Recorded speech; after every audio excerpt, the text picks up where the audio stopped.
Gloria a Dios, hermanos, por nuestro tiempo de alabanza, nuestro grupo.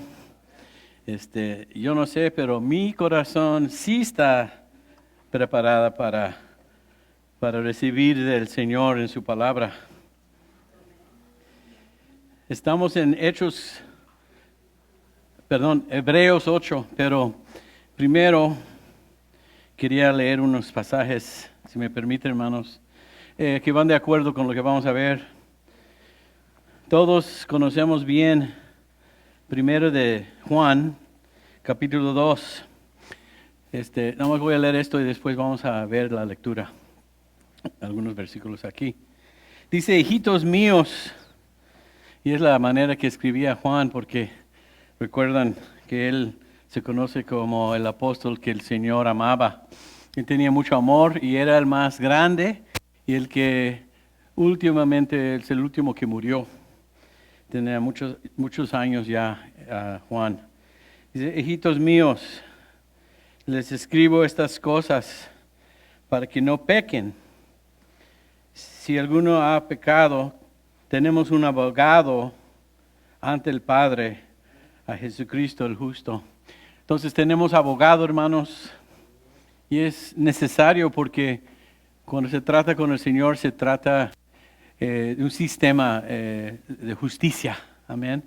En primera de Timoteo 2:5, como que este tema está por todos lados de la Biblia.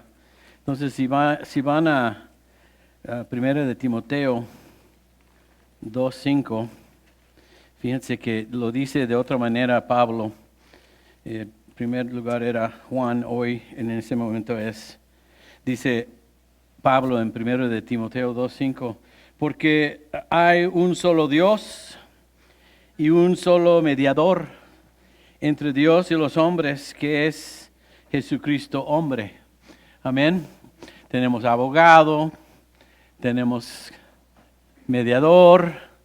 Se conoce ese concepto como el sumo sacerdote, lo que hemos estado tratando ya por un buen tiempo y hoy también.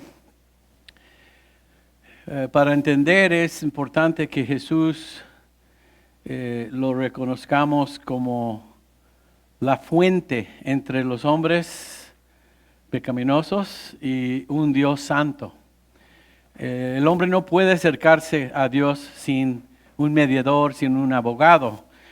Sería imposible llegar a un juicio, la corte, y presentarse delante del juez sin un abogado. Aunque hay aquellos que se representan a sí mismos, y me imagino que eso será algo muy raro. Jesucristo es aquel que nos representa. Y yo no sé por qué el autor de Hebreos, yo creo que es Pablo, pero eso es otro estudio. Yo no sé por qué dedica tanto tiempo al sumo sacerdote. Como que ya entendemos, ya vamos a otro tema, ¿no? Pero me imagino es porque el Señor quiere que no haya ninguna duda de la importancia de Jesús en este momento como aquel que siempre intercede por nosotros. Tenemos que entender que Él está intercediendo por nosotros mientras nosotros estamos aquí tratando de cumplir con sus propósitos y su voluntad, como iglesia, corporalmente y también como individuos, como familias. Es importante saber que tenemos con quién ir. Amén, hermanos. Con quién llevar nuestras peticiones, porque son muchas. Pero como cantamos hoy, no estamos solos, nunca nos va a abandonar, siempre estará con nosotros. ¿Y cómo es posible? Pues porque tenemos a Jesús que está sentado a la diestra del Padre intercediendo por nosotros y tenemos al Espíritu Santo que nos ha enviado, que está en nosotros los que somos nacidos de nuevo, ¿no? Amén, amén. Entonces voy a leer nada más los primeros 5 versículos, aunque tal vez voy un poco más. Vamos a ponernos de pie y ver esta sección. Creo que lo vamos a ver en 2 semanas, no nada más hoy. Si va todo como fue en inglés.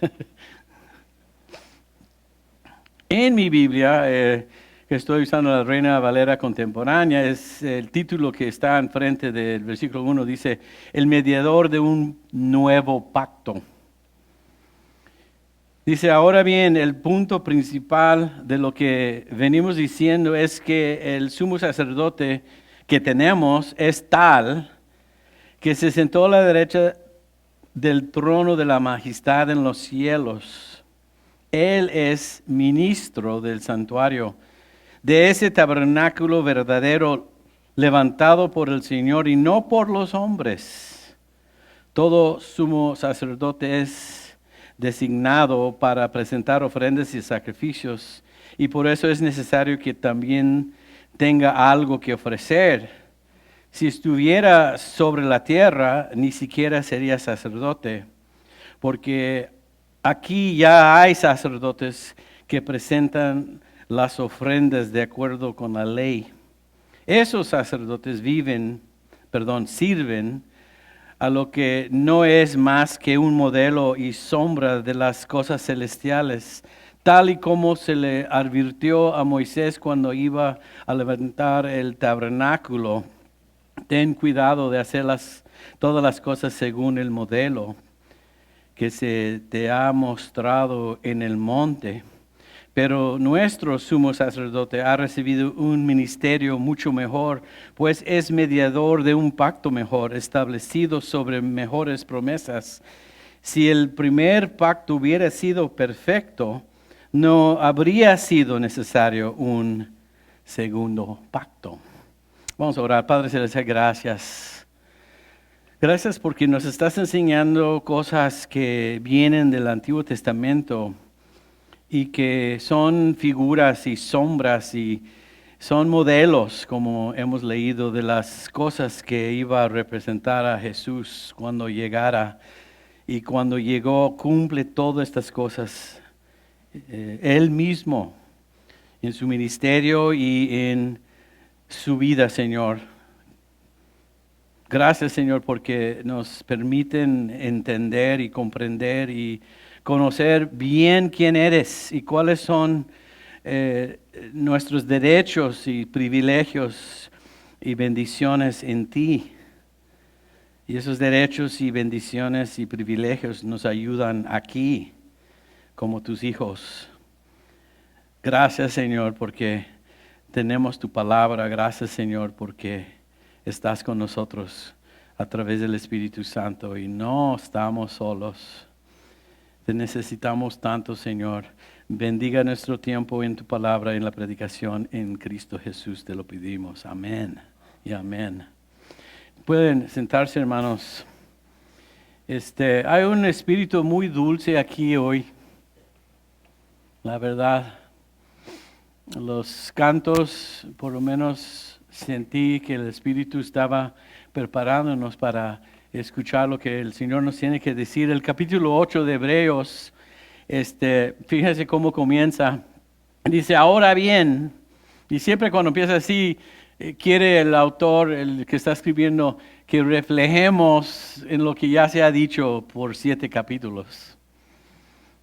El punto principal, ¿no es cierto, hermanos, que siempre es necesario llegar al punto principal en cualquier sermón? Pues hay que llegar al punto, ¿no? Principal. Y hay mucho que se dice ahí para tener contexto, trasfondo, ¿no? Pero el Señor desea que lleguemos al punto principal. Él quiere que lleguemos a entender. Él se quiere revelar. Quiere que lo conozcamos. Porque todas las cosas se resuelven en quién conocemos, no en qué conocemos. ¿No? Esas son palabras sobre páginas, pero más que eso son una manera de entender quién es el Verbo, la palabra de Dios, que es Cristo. Y pues la palabra es para comunicar. Y el Señor quiere comunicar, quiere que nosotros como iglesia tengamos conocimiento de la verdad, para llevarnos a cumplir sus propósitos y para llevarnos para terminar la obra que nos ha encomendado, ¿no? Ahora bien, el punto principal de lo que venimos diciendo, ¿verdad? Hablando de los 7 capítulos anteriores, fíjense cómo nos dice, ¿qué es el punto principal? Es que el sumo sacerdote que tenemos, otra cosa, se trata aquí del sumo sacerdote que tenemos. Jesús no es un sumo sacerdote que no tenemos. Fácilmente puedo sacar de mi cartera y no tengo, sí tengo $1. No tengo dinero en mi cartera. No lo tienes o sí lo tienes. Ese es el punto. ¿Tenemos sacerdote, sumo sacerdote o no tenemos? Tenemos. ¿Lo entiendes? Y sabiendo eso nos debe impulsar, nos debe llevar y provocar a responder de cierta manera. Pues si tengo sumo sacerdote, tengo con quién llevar mis peticiones, sean los que sean. Amén. Es que tengo un buen amigo que se llama Joe. Lo conozco ya, estamos hablando ayer y son 50 años que nos conocemos. Nos conocemos a los 14 años. Sí, hermanos, tengo muchos años. Muchos años de comer bien y todo lo bueno, ¿no? En el Señor. Ese amigo nos buscamos y por eso hemos tenido una buena relación y estamos todavía en contacto los unos con los otros. Nos conocimos como jóvenes, teenagers, ¿no? Y a veces voy con él y él es cristiano más bien, llegamos al Señor al mismo tiempo más o menos. Él se salvó en Magnolia, hermano. Mi familia y yo lo llevamos a la iglesia donde venimos antes de aquí. Y él conoció a Jesús a los 14 y hemos sido amigos. Y yo hablo con él mucho y él conmigo. Y fíjese, es alguien que sé que me escucha, es alguien que sé que me comprende y que tiene compasión. Y con lo que pudiera me ayuda hasta donde pueda, ¿no? Es humano. Pero con nuestro sumo sacerdote tenemos a alguien que nos escucha y también nos comprende. Y nos puede decir, te entiendo, yo sé. Pero lo más importante es que tenemos un sumo sacerdote que está sentado a la diestra del Señor por alguna razón, porque Él derrotó a la muerte y Él se levantó de entre los muertos y Él es victorioso y se sentó otra vez en su trono. Eso quiere decir que es poderoso, puede hacer algo. No es un Dios en donde nada más hablas con Él y ya ahí quedó todo. No, Él puede obrar poderosamente en nuestras vidas. Bueno, entonces así empieza, ¿no? Diciéndonos que tenemos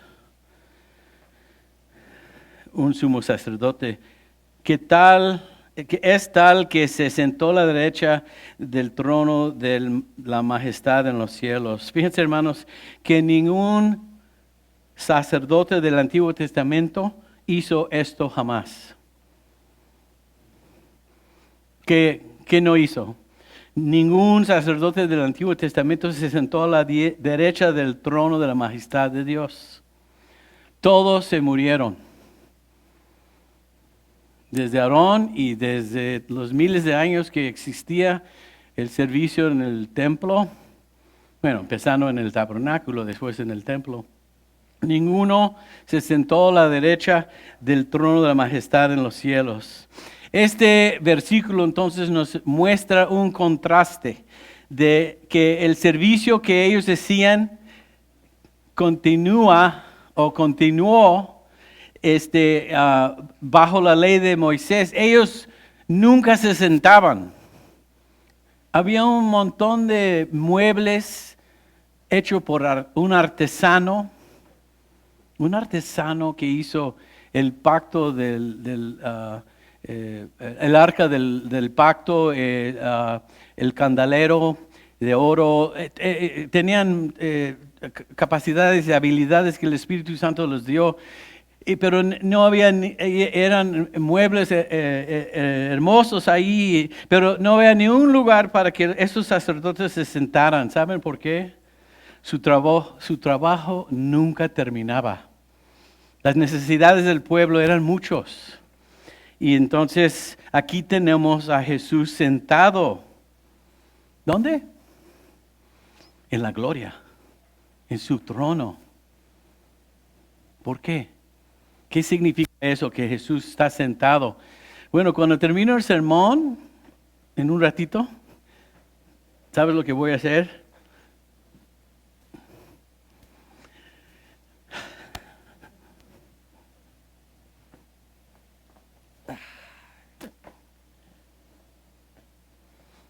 Voy a sentar. ¿Sabes por qué, hermanos? Porque ya terminé el sermón. ¿Sabes por qué se sentó Jesús a la diestra del Padre? Porque el sacrificio que vino a hacer se consumió. Está consumido. El autor nos está diciendo que ahora que Jesús ha muerto, todo está completo. Ya que Jesús murió, el plan de salvación está hecho.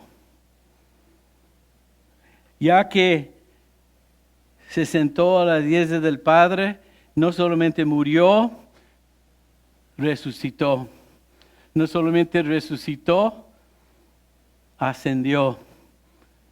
Y no solamente ascendió, pero se sentó, porque dijo en la cruz, consumado es. Todo está hecho para nosotros. Eso significa que nosotros no debemos preguntarnos si estamos haciendo todo lo necesario o lo suficiente para que seamos o para poder obtener o merecer la salvación. Y sí existe esa tendencia de hacernos la pregunta, ¿estoy haciendo todo lo posible para ser salvo? La respuesta siempre va a ser no. Porque no puedes obtener la salvación a través de tus obras y tus méritos. Es imposible. Por eso vino Jesús y se sentó. Tú jamás te puedes sentar diciendo, todo está hecho, ya lo hice. Imposible. Amén.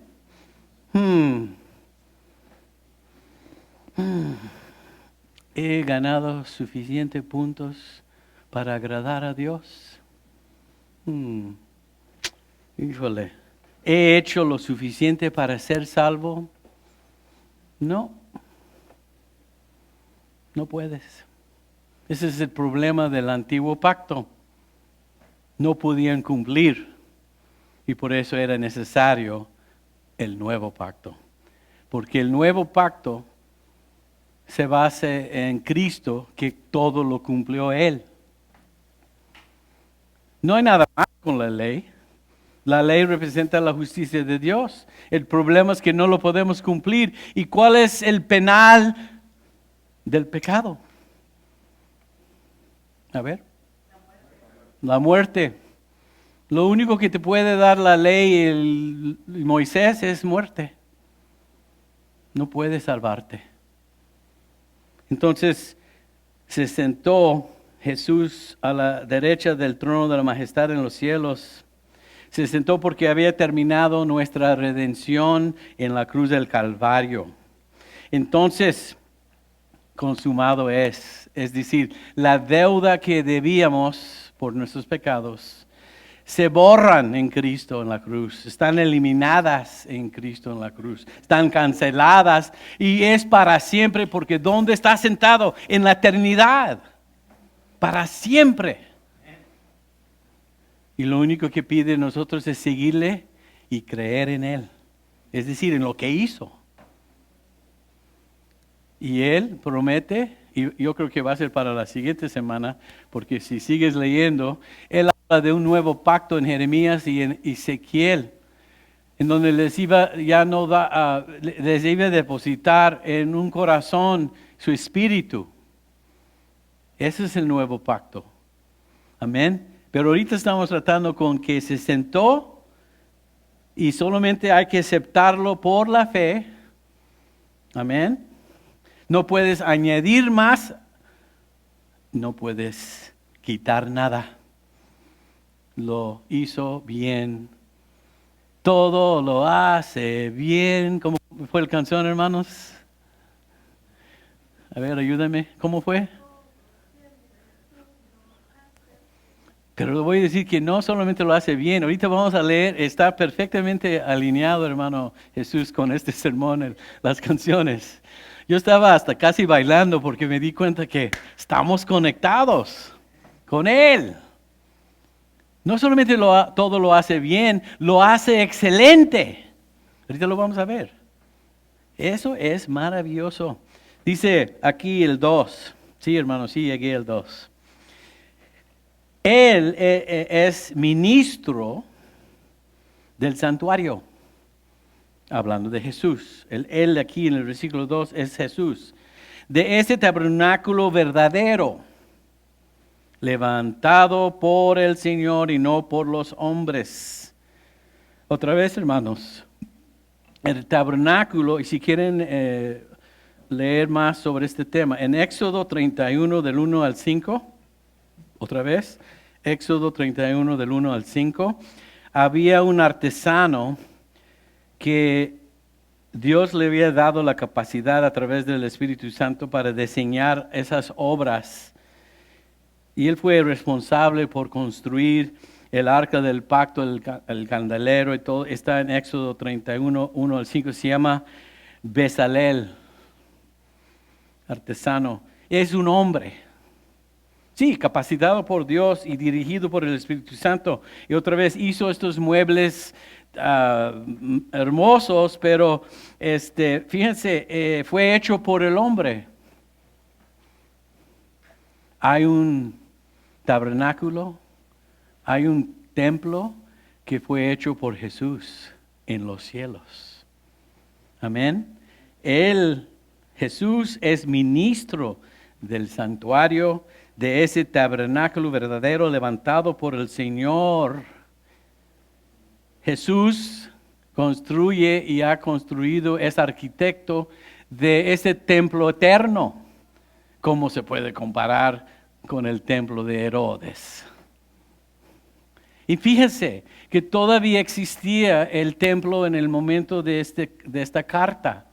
Y todavía querían esos hebreos cristianos, o los que habían por lo menos conocido del cristianismo, todavía quieren regresar a algo inferior y no tenían ni el mínimo concepto de que en el año 70, y lo he dicho antes, pero se tiene que enfatizar, se iba a destruir ese templo y hasta hoy todavía no se ha reconstruido. No tienen dónde poder llegar a acercarse a Dios, pero sí tenemos un sumo sacerdote que está en los cielos intercediendo por nosotros en este momento, en aquel lugar eterno y para siempre intercediendo por nosotros.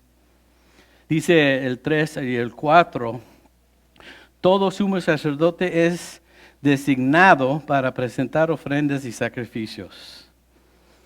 Y por eso es necesario que también tenga algo que ofrecer. Si estuviera sobre la tierra, se está refiriendo ahorita al autor, si Cristo estuviera sobre la tierra, ni siquiera sería sacerdote. ¿Y sabemos por qué? Porque no es del tribu de Leví. Su sacerdocio, así se dice, sacerdocio, es según el orden de ¿quién? Melquisedec.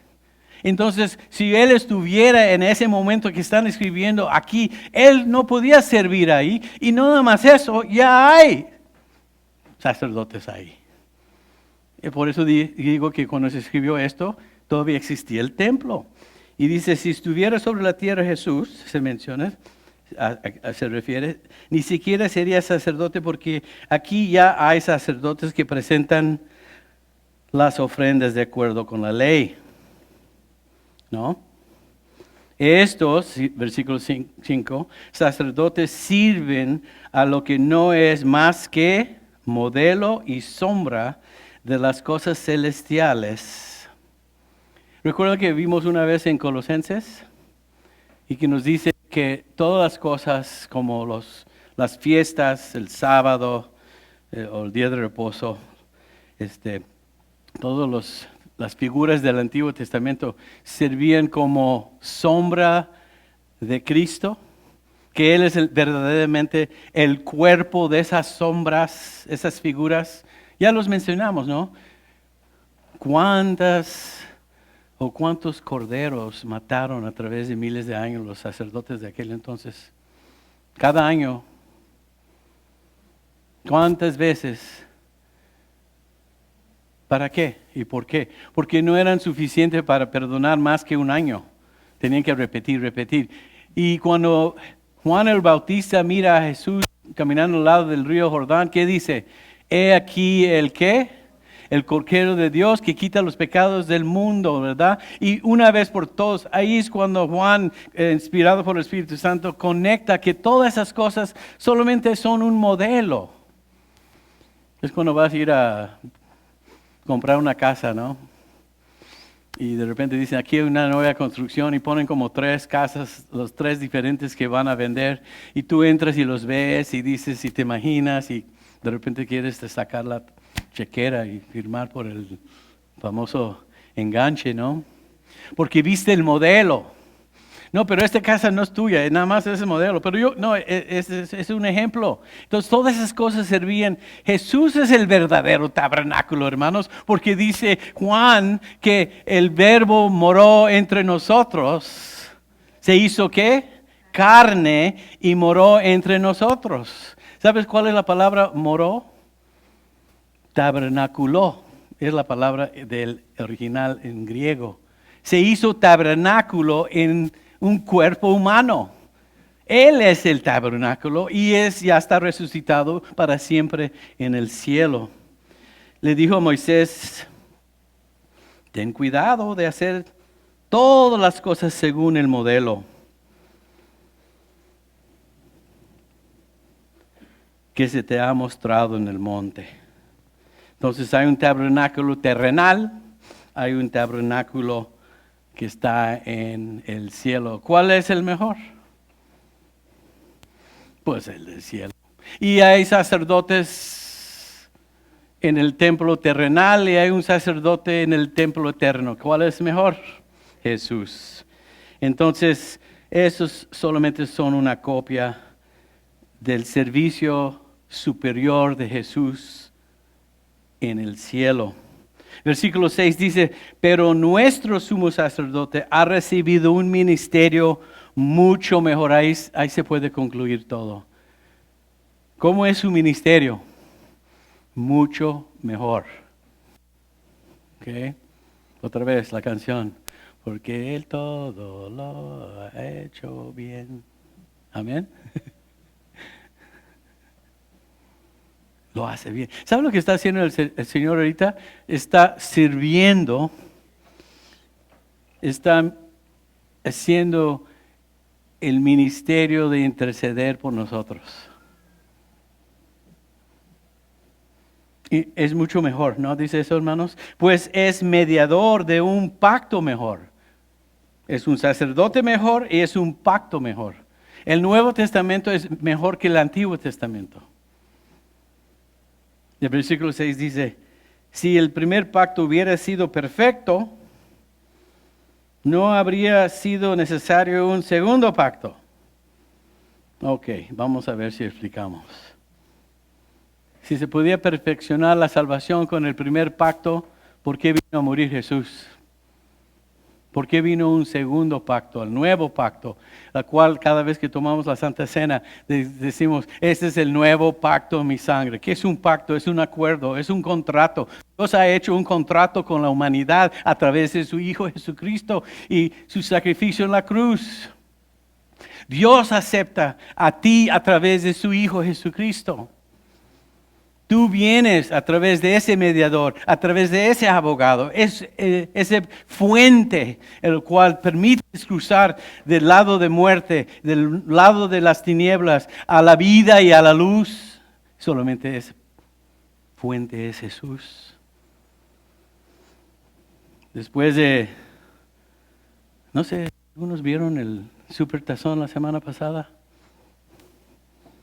Es que los Chiefs, jefes, y los 49 por el año 1849 descubrieron oro allá cerca de San Francisco. Entonces todo el mundo vino a esa área para tratar de conseguir oro. Por eso se dicen los 49, 49ers, porque es el año que California realmente empezó a crecer buscando oro. Bueno, en el juego, pues ya saben que ganó los Chiefs. Y es interesante, el dueño de los Chiefs, del equipo que ganó el tazón, no despidió ninguno de sus entrenadores o sus coordinadores. Es que tienen coordinadores para el lado de defensa y coordinadores para el lado ofensivo. Pero el coordinador del equipo ofensiva, el dueño de ese equipo, lo corrió. Dice, yo sentí mal por él porque no fue su culpa. Los jugadores no cumplieron tan bien, pero siempre buscan a alguien que toma la responsabilidad y siempre pues es el coordinador. Y diré yo, ¿por qué lo corrieron?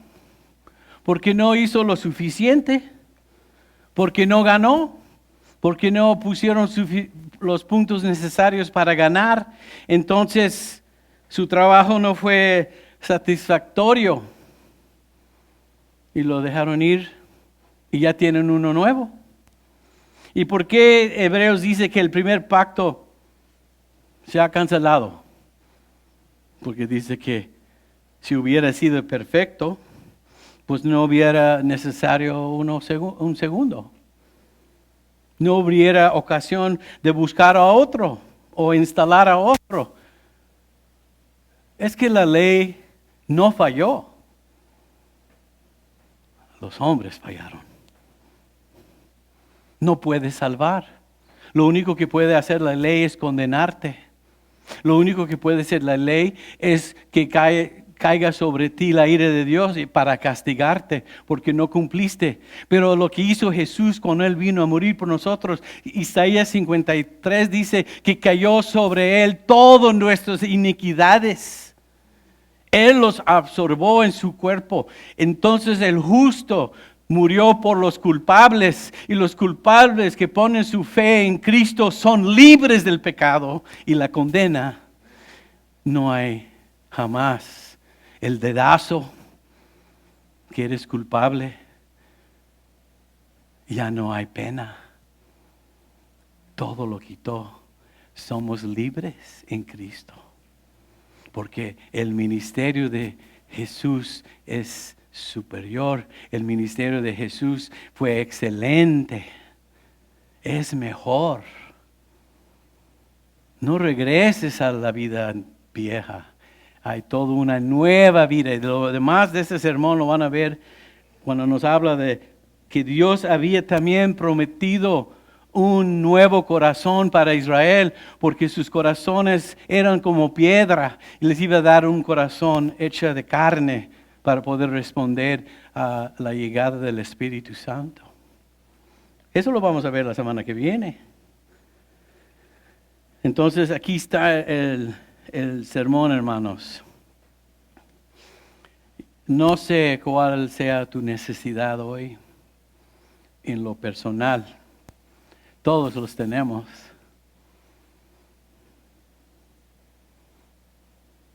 Sea lo que sea. Lo que hemos aprendido hasta ahorita nos hace responsables de ponernos frente a Él. Porque ya sabemos que Él está ahí. Y como iglesia tenemos muchas necesidades también, muchas. Tenemos que estar de rodilla haciéndole ruegos al Señor y depositando nuestras peticiones y pidiéndole por nuestra comunidad y por nuestras familias y por nuestra sanación, nuestras enfermedades, nuestras finanzas, nuestras relaciones, todo. Ya tenemos que ser transparentes y dejar todo a los pies del Señor. Uno de nuestros miembros me llamó esta semana y platicamos un ratito. Y un montón de cositas que está pasando en la vida esta persona. Y me quedé, porque ya estaba estudiando para esto. Y en fin, después de descargar todo, le dije, eso es lo que tienes que hacer con él. Porque muchas veces ni entendemos lo que está pasando a nuestro alrededor. Hay muchas cosas de nosotros mismos que ni sabemos, debilidades que no conocemos, problemas. Entonces todo se pone a sus pies, todo hermanos. ¿Y sabes lo que va a hacer Él? Nos va a escuchar primeramente. ¿Sabes lo que va a hacer el Señor? Nos va a decir que sí entiende. ¿Sabe qué más va a hacer el Señor? Nos va a decir, qué bueno que me has dejado todas tus cargas. Voy a estar obrando. Y estoy obrando. Ten paciencia. Porque si el Señor no construye la casa, entonces no vale la pena construirla. Hay que dejar todo. Entonces les voy a invitar a nuestra siguiente noche de oración y esta vez me gustaría ver más personas. Pero fíjense, lo que vamos a ver la semana pasada, mi deseo no es decirle así como demandándolo. Mi deseo es que tu corazón tenga el deseo. Esa parte es obra de Dios. Nada más les aviso que vamos a tener uno, no este miércoles, pero el siguiente. Amén. Hermanos, podemos dejar todo. Entonces estaba reflejando yo esta semana y maravillándome que realmente, espero que todos lo puedan hacer o decir, que realmente el Señor me ha dado mucho más y más allá, como dice en Corintios, de lo que me pude imaginar y pudiera haber pedido. No lo merezco. Fíjense, hermanos, estoy en esa edad en donde ya estoy considerando mi retiro. Y no lo puedo creer.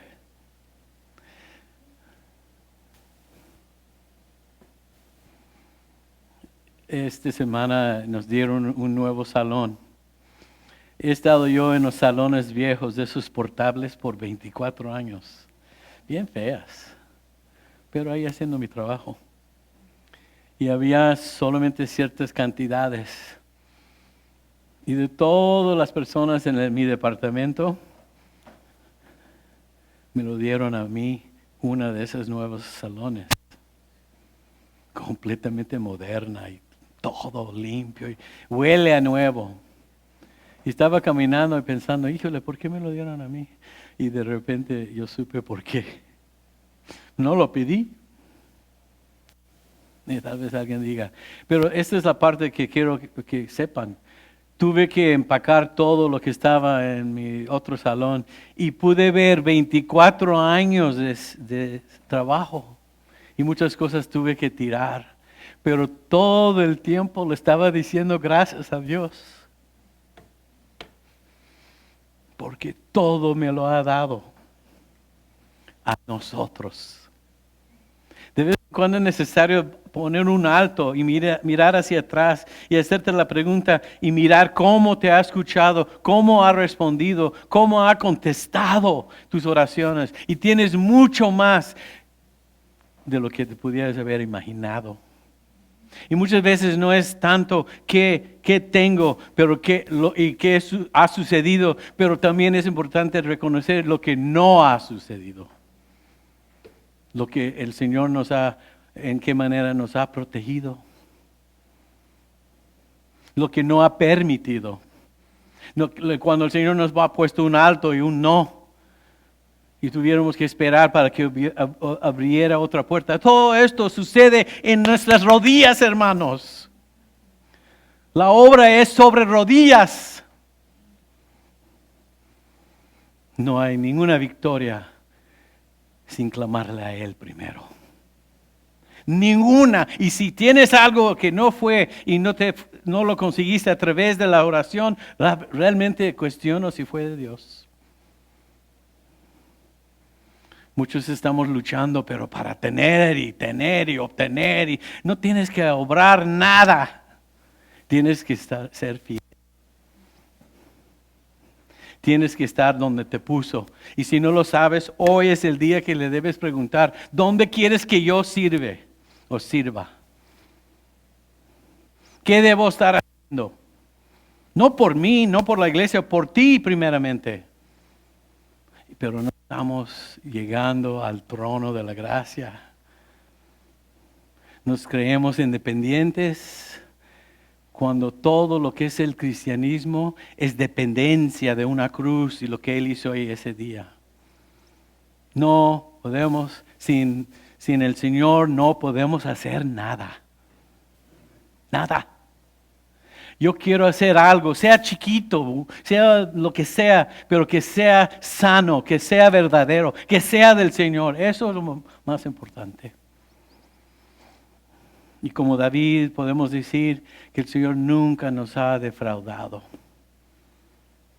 Nunca hemos visto a los justos con hambre, pero el Señor suple todas nuestras necesidades. Iglesia, estamos en momentos difíciles y estamos llegando cerca de su segunda venida y tenemos que estar ocupados en lo del Señor. Amén. Sí, qué maravilloso sumo sacerdote tenemos. Que Dios bendiga su palabra, Padre Celestial, gracias porque eres bueno y siempre lo has sido. No queremos hacer nada sin ti, Señor. No debemos hacer nada sin ti.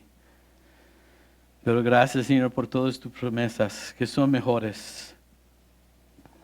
Este nuevo pacto, Señor, este plan de salvación es excelente. Y ahí debemos estar siempre. Gracias, Señor, porque Jesús lo dijo todo cuando se sentó a la derecha del trono en la gloria. Terminado es. Descansemos ahí, Señor, en lo que has hecho y miremos, Señor, lo que vas a seguir haciendo. Bendíganos, Señor.